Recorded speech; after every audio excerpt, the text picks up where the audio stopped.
thank you. I really appreciate it. But, honestly, it's not about me. It's about you.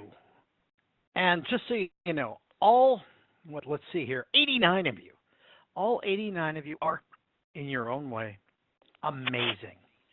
You're amazing. And that's something we need to kind of keep front of mind. You're amazing. If you can let people know and reaffirm to them that they're amazing, you're much more likely to have them feel like, well, you're amazing on your next presentation. And I just want to prove to you that the people who are here today, we've got a very nice list of folks. But what I'm going to ask you to do is I want you to fully leverage the chat interface. I want you to fully leverage the chat interface of WebEx. And what I'm going to ask you to do is just to chat, if you would, one little trait, one behavior, something about you that makes you genuinely amazing. Something that makes you genuinely amazing. And just go ahead and type that into the chat. Something you have done, something you've seen, someplace you've been, something, well, that you've witnessed or somebody you've known that makes you amazing. And if you just type that into the chat and hit send to all participants, everybody's going to see this flash by. Oh, Brenda, keeping people physically fit. You and I should talk because, well, I could probably use that, definitely. So that's what makes her amazing. Yeah. Anybody else? Anybody else want to share what makes you genuinely amazing? Oh, how cool. Jim and I had lunch at a Japanese restaurant. And I'm just trying to remember which Japanese restaurant, and I'm wondering if it was the one in Dayton, Ohio. That's the one that tends to bring it to mind.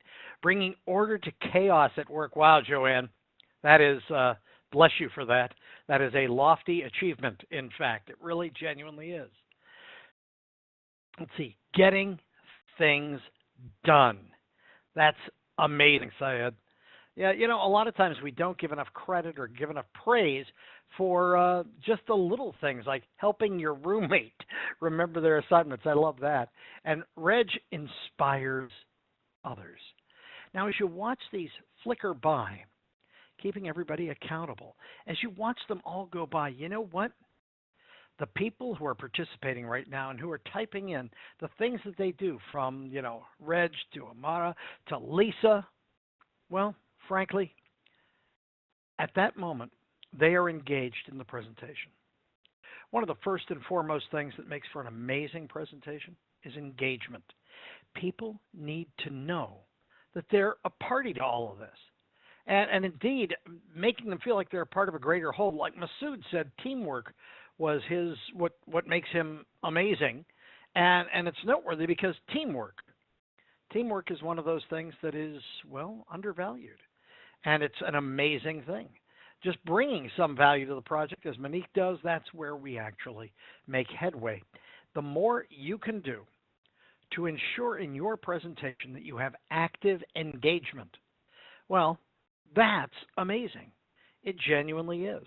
And we should ensure that in every presentation we do, that we remember that it's not about us. It's about the players. It's about all the participants. Now, right now, we have 107 attendees on this list. And you'll note that we're getting an opportunity to just, if you're watching the chats go by, like Stephanie keeping the atmosphere positive, and I just got a private chat that said, oh, and keeping the audience awake. Yeah, that's a big deal. It actually is.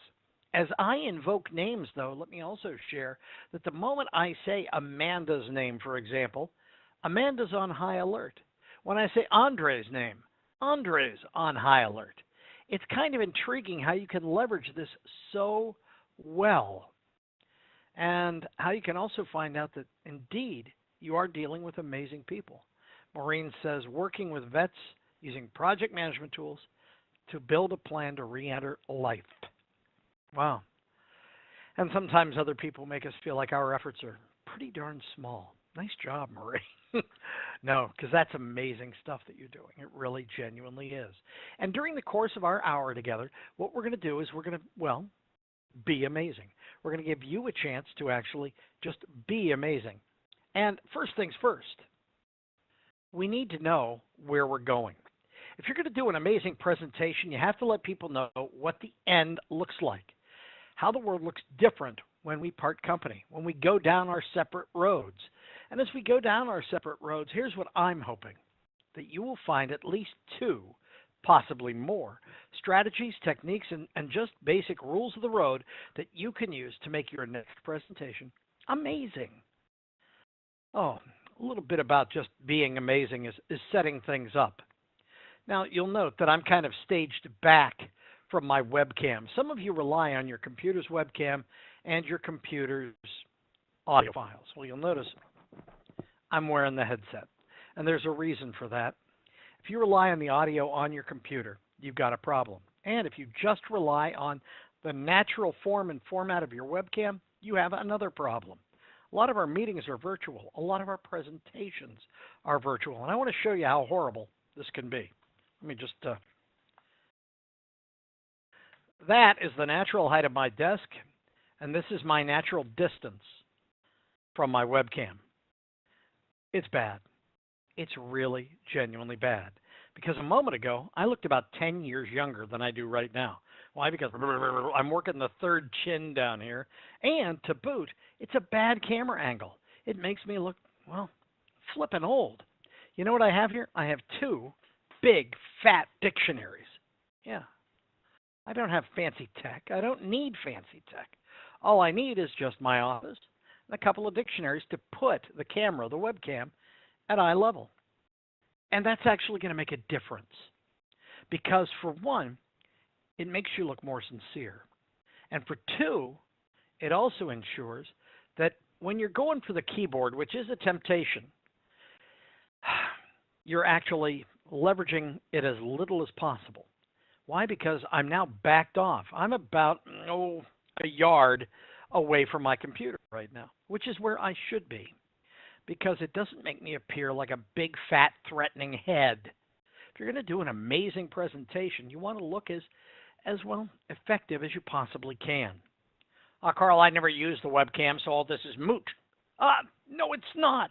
It's not moot. And the reason it's not moot is because you should start using the webcam. Of all people, I did a number of presentations for Cisco. Yeah, the WebEx people. And when I was doing those presentations, the very first one I did for them, they said, turn on your webcam, Carl. I said, no, you don't understand. I got the perfect face for radio. And they said, no, turn on your webcam. We're paying you for this. And so I turned on my webcam, and they went, ah! And I said, what? And they gave me all those little pointers about the proper placement of this. And if you want to be more likable, per Albert Morabian was a communications theorist. Morabian said 55% of the likability of your messages, you. Yeah, it's your smiling face. And it's the fact that other people feel somehow connected to you. And we feel more connected when you can actually see who you're talking to.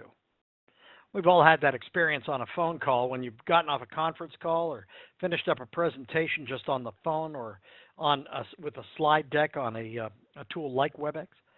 And you've had that magic moment where you go, I wonder who that is. And then you meet them 3 weeks later. You're like, wow, you are not the person I thought you were. My wife and I had this very encounter. I used to be in radio a long time ago. And past careers, past lives, like all project managers. And I was the news director at a local radio station in Frostburg, Maryland. And I was at a church picnic, and I saw this lovely young woman across the lawn, and I figured I'd go introduce myself. And I said, hi, I'm Carl Pritchard. And she starts laughing. I said, I'm sorry, did I say something funny? And she said, no, I'm sorry. She said, I thought you said you were Carl Pritchard. And I said, yeah, that would be me.